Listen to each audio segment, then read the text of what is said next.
Mortal Kombat has always had style. With its hyper-violent presentation and quirky characters, it's proved an arcade favourite for decades. In 2011, it made its way back onto consoles with NetherRealm's reboot of the franchise. Now, we have Mortal Kombat X, the 10th main title ever released, and an improvement on the last game in almost every way. There isn't quite as much content as we'd like, and DLC rears its ugly head here a little too often, but what we did get was a refined, visually stunning fighter with more complexity than any Mortal Kombat game we've ever played. With huge move lists, great cutscenes, and fantastic mechanics, this could well be the definitive title in the franchise. Let's get the bad stuff out of the way first. Some of your favourite characters won't feature in the main release of the game. It sucks, but Smoke, Cyrax, Fujin, and a few others are nowhere to be seen. Unless you pre-ordered, Goro 2 is unlocked only through DLC. There's also a system of microtransactions, but happily they only really serve to unlock convenience, letting you skip single-player fights or pull off fatalities without their normal button inputs.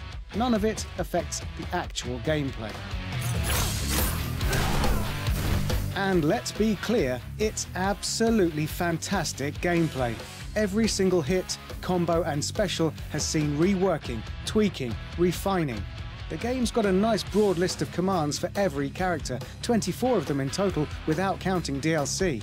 What's more, each character has 3 forms, selectable before a fight. At their simplest, they offer a few different special moves, but some of the more complex variants allow you to fight alongside autonomous drones, split up a normally paired character, or a whole host of other options. It's a fantastic idea for a fighting game mechanic. The story mode is predictable stuff, all show and no substance, but that's fine. There's 2 hours of awesomely dumb cutscenes to watch, punctuated by fights of increasing difficulty.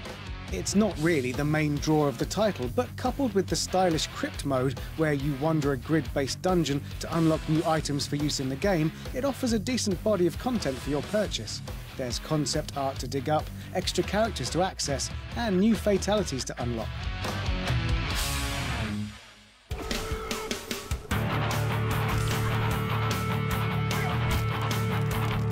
Speaking of fatalities, the new game's crop are absolutely brutal. These savage ways of finishing a fight are the hallmark of the series, and no expense has been spared on making them just as stomach-turningly gory as ever before. It goes without saying that this is absolutely not a game for the family. For all you older viewers, however, the violence of the title is totally tongue-in-cheek. Think Tarantino rather than true horror. It's all spectacle, and while that's bound totally fairly to offend plenty of you, this certainly isn't the most objectionable game out there. It's just totally blood-drenched. With interactive attacks using elements in the stages rounding out the game's incredibly robust combat system, Mortal Kombat X is a game that you can play for endless hours online or on the couch. Every element of its design feels oiled and polished to a shine. The move inputs are easy to pick up, the savage X-ray moves look fantastic, if totally revolting, and the balance between characters seems very smooth to us, though die-hard professionals may disagree. Mortal Kombat X doesn't really do anything wrong.